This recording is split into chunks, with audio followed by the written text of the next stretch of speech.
Hello, class. My name is Tim Wallace, and I will be speaking on political correctness. In recent years, have you changed the way that you speak or even think? Whether we realize it or not, most of us have. And the reason for this is the media and now the government that remind us on a daily basis that there are certain words and phrases that can hurt people's feelings and that no one should have to be offended. This is called political correctness, and it has infiltrated America as well as other countries and has no plans of leaving. Now, every day it seems as though there's some new word or thought that is unacceptable anymore, no matter how long it's been around or been said. Even the way some people live can be seen as offensive to someone else, and therefore put into question. Is all this push to make everybody feel good about themselves and everything that they do completely wrong? I'd say not. But when it comes to each little thing that offends people and there's no purpose behind it, no one's purposely offending them, that puts it more on the person being offended. I guess it's all in the way that you look at it. Where did all this start? Well, no one knows for sure.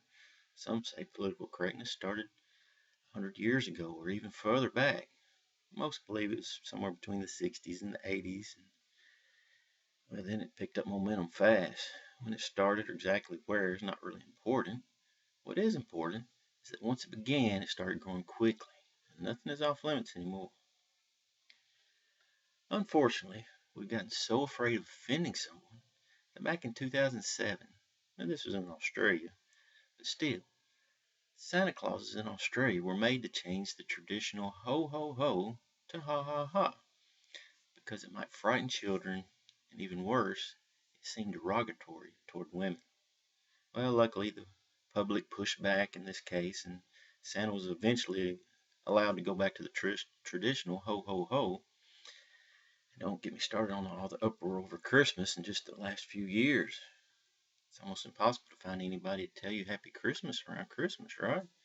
It's Happy Holidays, not Merry Christmas. Well, I could talk all day on that. Another case here in the U.S. In California, there was a high school that sent 5 students home from school for wearing American flag t-shirts to school. Now, that shouldn't be a bad thing, right? Well, they happened to wear them on Cinco de Mayo. Well, the Mexican American students might get offended by seeing the American flag on the Mexican holiday. Now, yes, this is an important holiday in Mexico, but this is America, and the American flag should always be allowed, no matter who is offended.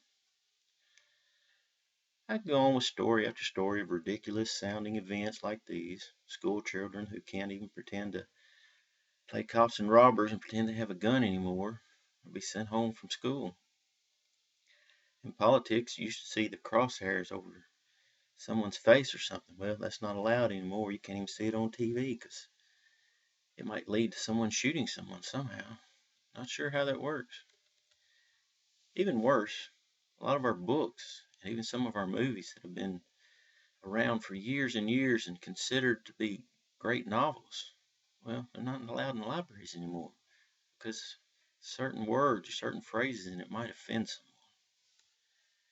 It seems as though we don't even want to offend America's enemies. See, the very people that wish to end our way of life in this great country, well, they have feelings too, and we should respect our enemy. I'm not sure about that. This idea of substituting certain words or thoughts with others that are deemed to be acceptable seems unstoppable. Or is it? Since our government officials are all in because they don't want to offend voters, it could be a rough, tough battle to win.